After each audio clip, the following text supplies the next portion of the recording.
Bonjour à tous et bienvenue sur tabsoracoustique.com pour une vidéo un petit peu particulière aujourd'hui, parce qu'on va pas faire de cours de guitare, ou de cours de musique tout court d'ailleurs, c'est plutôt un cours de physique si on veut qu'on va faire aujourd'hui, puisqu'on va se poser la question, qu'est-ce que le son? Donc laissez-moi vous prévenir avant de se lancer là-dedans. Tout ce que l'on va faire aujourd'hui ne va pas avoir d'application concrète sur la guitare ou sur d'autres instruments. Ça ne vous servira à rien, ça ne vous permettra pas d'être un meilleur guitariste. C'est juste pour ceux qui sont curieux de savoir qu'est-ce que c'est que le son. Parce que nous, en tant que musiciens, lorsqu'on fait de la musique, que ce soit sur une guitare, sur une basse, avec le chant, la batterie ou n'importe quoi d'autre, et ben en fait on crée du son. C'est le but de tous les instruments de musique du monde. Du coup, moi je trouve ça intéressant quand même de se poser la question. Qu'est-ce qui se passe lorsque l'on gratte une corde de guitare? Qu'est-ce qui se passe lorsque l'on chante? Qu'est-ce qui se passe concrètement avec ce son?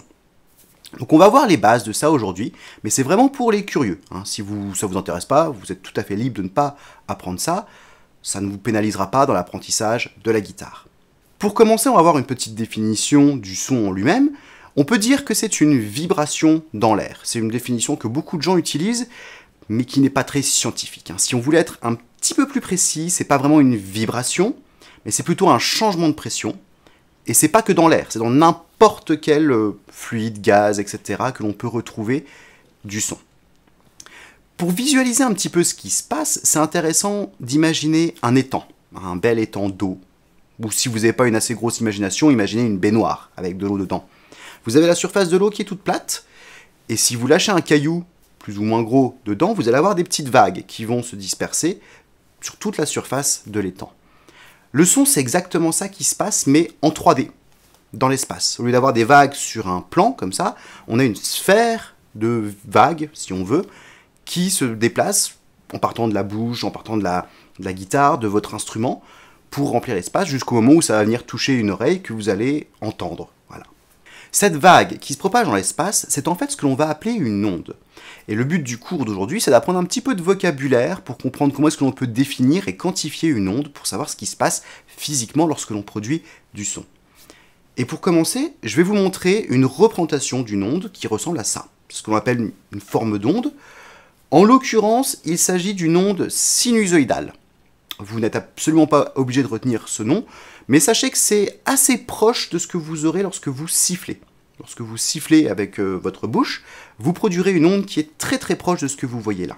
Maintenant, on va apprendre un petit peu de vocabulaire donc pour essayer de décrire cette onde avec les termes scientifiques qui vont bien. Pour commencer, sur l'axe horizontal, on a le temps. Temps qui s'écoule donc entre le début du son et la fin du son. On va revenir un petit peu après sur cet axe-là. Sur l'axe vertical, on a ce que l'on appelle l'amplitude. Et ça, c'est le premier critère, la première caractéristique d'une onde que l'on peut définir, et qui est assez simple à comprendre, puisque l'amplitude, c'est simplement le volume. Plus la vague que vous voyez là est haute, plus le son est fort. Plus elle est basse, plus le son est faible. Donc c'est assez facile à comprendre, et en plus c'est assez facile à se représenter. C'est comme si vous mettez un plus gros caillou dans votre étang, les vagues qui vont se produire, l'onde qui va se propager sur votre étang, elles seront plus grosses. Si vous mettez un tout petit caillou, ça fait des toutes petites ondes toutes rikiki. On ne va pas rentrer plus dans les détails pour l'histoire d'amplitude, parce qu'on peut mesurer l'amplitude de différentes façons. Globalement, lorsqu'on est dans l'air, vraiment le son qui se propage dans l'air, on va le mesurer en décibels. Lorsque l'on est en électrique, c'est-à-dire une fois que le son a été capté par un micro, on parle en volts, en millivolts. Mais toutes ces échelles de mesure sont assez complexes à définir, elles sont toutes assez difficiles à comprendre et pas très intéressantes. Nous, ce qui nous importe, c'est de savoir que plus c'est gros, plus c'est fort. Point. C'est tout ce qui nous importe. La deuxième caractéristique que l'on va étudier, par contre, va être plus importante et va nécessiter un petit peu plus de détails. Et ça concerne le fait que le cycle que vous voyez devant vous, cette onde-là, elle se répète. Vous voyez bien, il y a une vague, un creux, une vague, un creux, une vague, un creux, etc. Ce cycle-là, il va avoir une durée, c'est-à-dire le temps qui s'écoule entre deux pics, par exemple, ou entre deux creux. Et cette durée, on peut la mesurer. On va la mesurer en secondes, même si dans l'immense majorité des cas, les temps-là sont très très courts, de l'ordre de millièmes de seconde, des millisecondes. Par exemple, dans l'onde que je vous montre là, on a en fait une durée d'un cycle qui dure 5 millisecondes, c'est-à-dire 0,005 secondes. C'est le temps qui s'écoule entre deux pics. Et ce temps-là reste invariable sur la durée, en tout cas dans ce cas précis. Grâce à cette durée de cycle, on peut faire un petit calcul tout bête. On fait 1 divisé par la durée du cycle en secondes. Donc en l'occurrence, là, ça nous fait 1 divisé par 0,005. N'importe quelle calculatrice saura faire ça. Et si vous le faites, vous obtenez 200. Et ce 200 là, ce chiffre-là, est super important. Premièrement, ce 200 là, avec le petit calcul qu'on vient de faire, ça veut dire que le cycle qu'on a là au début du son va se répéter 200 fois par seconde. Et c'est un nombre qui est exprimé en Hertz. On va parler de 200 Hertz. 200 Hertz, on a 200 fois le cycle par seconde. 400 Hertz, on l'a 400 fois par seconde.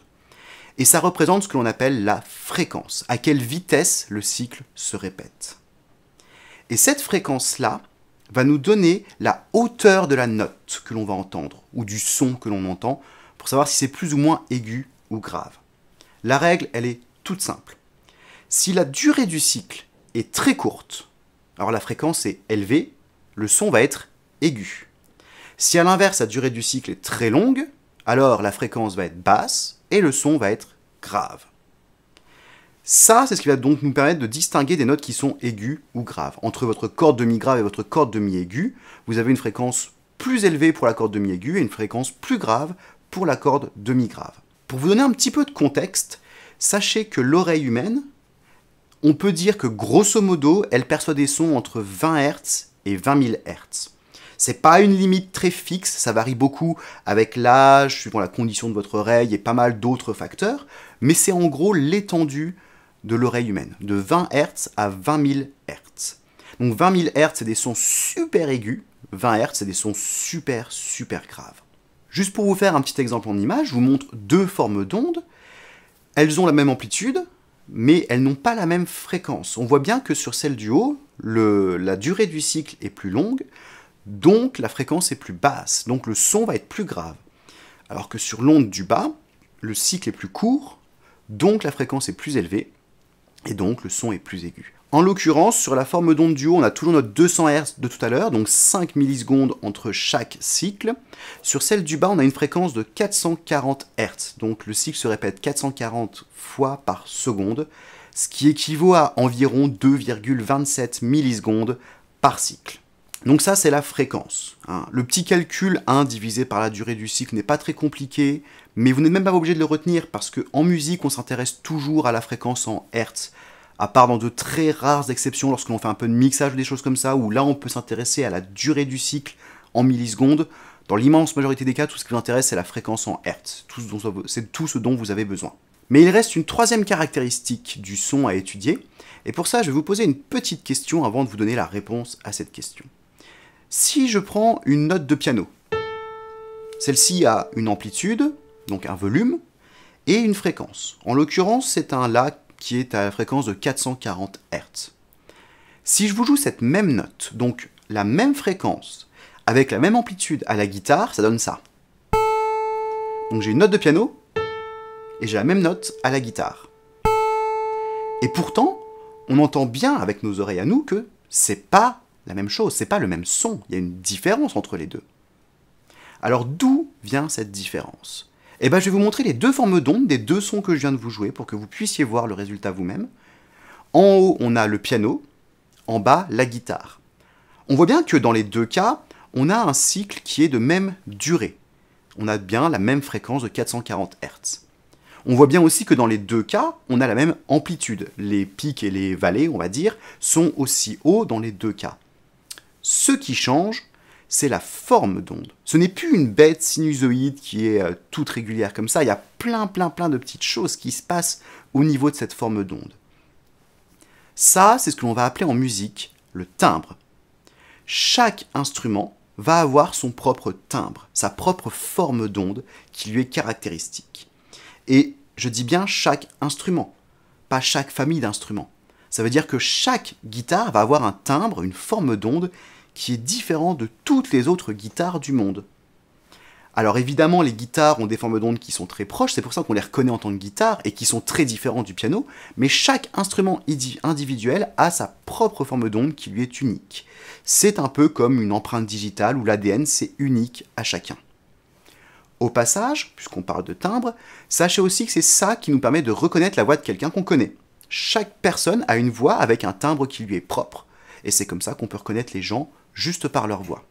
Pour ceux qui sont un petit peu curieux de comment ça se fait qu'on a autant de timbres différents pour chaque instrument et que c'est aussi unique, bah la réponse elle est assez complexe en fait, donc je vais pas trop rentrer dans les détails, mais sachez en gros que lorsque vous jouez une note sur un instrument, vous n'allez pas jouer qu'une seule fréquence, vous n'allez pas avoir qu'une seule onde, mais vous allez avoir un paquet de fréquences différentes qui vont être combinées en une seule, et c'est cette combinaison-là qui fait que chaque instrument va avoir son propre timbre. Encore une fois, les détails sont assez complexes, ça concerne ce qu'on appelle les harmoniques, et c'est lié à la construction des instruments et la façon dont on produit le son, si on gratte la corde au doigt ou au médiator, etc., etc. Il y a un paquet de variables qui rentrent là-dedans, littéralement des milliers de variables qui rentrent là-dedans, mais c'est ça qui donne toute la richesse aux instruments et qui fait que des guitares peuvent sonner différemment. Donc là, on a vu les trois caractéristiques qui nous permettent de définir un son. L'amplitude, c'est-à-dire le volume, la fréquence, si le son est plutôt grave ou aigu, et le timbre, qui est unique à chaque instrument ou chaque voix ou chaque truc qui fait du son. Mais il existe quand même une catégorie un petit peu à part de son, que l'on va quand même utiliser beaucoup en musique. C'est ce que je vais appeler pour l'instant le bruit. Je reviendrai un tout petit peu après sur cette définition. Les bruits, je peux vous en montrer un. Je ne vous le fais pas écouter, je vous montre juste l'onde qui est liée à un bruit. Et ce que l'on peut constater lorsque l'on regarde cette onde-là, c'est que certes on a une amplitude, certes on a un timbre, mais la fréquence n'est pas stable, puisque chaque cycle a une durée différente, comme on peut le voir. Ce qui fait que l'on ne peut pas assigner de fréquence précise à ce son. C'est pour ça qu'on va généralement l'appeler un bruit. C'est pas forcément péjoratif, genre « ah c'est sale, c'est pas beau » ou autre, non. Lorsque l'on parle en musique de sons musicaux ou de sons non musicaux ou de bruit, on parle uniquement du fait qu'un son a une fréquence ou non. Et ces sons qui n'ont pas de fréquence sont quand même utilisés énormément en musique, puisque c'est ce que vous allez retrouver lorsque vous faites des percussions. En l'occurrence, ce que je vous ai montré là, c'était le son d'une cymbale de batterie. Et ça, c'est utilisé tout le temps en musique. Ça a une amplitude, ça a un timbre, mais ça n'a pas de fréquence fixe. Mais tous les sons percussifs, quasiment ou presque, vont avoir un son qui n'a pas de fréquence définie. Si vous faites un bloqué de cordes, si vous tapez sur votre guitare, si vous claquez dans les doigts, dans la plupart des cas, il n'y aura pas de fréquence fixe. Ça ne nous empêche pas quand même de les utiliser, c'est juste qu'on ne pourra pas vraiment les définir en tant que notes, comme on pourrait faire avec les autres sons musicaux qui ont une fréquence fixe. Et ça va conclure notre premier cours sur qu'est-ce que le son. Voilà. Comme je vous l'ai dit, ça ne vous servira pas directement sur la guitare, parce que ça ne vous aidera pas à jouer plus vite ou à faire mieux vos enchaînements d'accords du tout. C'est juste si vous vous intéressez un petit peu à qu'est-ce qui se passe lorsque vous créez du son, vous avez déjà quelques éléments de réponse sur comment est-ce que l'on peut définir le son, qu'est-ce que c'est exactement, et la différence entre le son et le bruit, qui sont des trucs qui n'ont pas de fréquence fixe. Sachez quand même que si plus tard vous vous intéressez à la MAO ou au mixage ou à des choses comme ça, tout ça, ça vous sera utile, puisque lorsque l'on fait de l'égalisation, de la distorsion, des choses comme ça, en fait, le but du jeu, c'est de transformer ces ondes, de les modifier, de façon à les rendre plus agréables à l'écoute, ou de mieux les mettre ensemble, etc. Donc ça a quand même des applications pratiques, mais pas directement sur l'instrument. Sur ce, on va s'arrêter là. Donc, si ça vous a intéressé, ou si ça vous intéresse encore plus, n'hésitez pas à me le dire dans les commentaires. Ça me ferait très plaisir de faire d'autres cours sur le sujet par la suite, s'il y a des gens qui sont intéressés, évidemment. Sinon, comme d'habitude, sachez que vous pouvez toujours nous retrouver sur facebook.com/t4aguitare ou sur twitter.com/tabsoracoustique. Et puis moi, je vous vois une prochaine fois sur tabsoracoustique.com pour d'autres cours de guitare, ou pourquoi pas de physique en vidéo.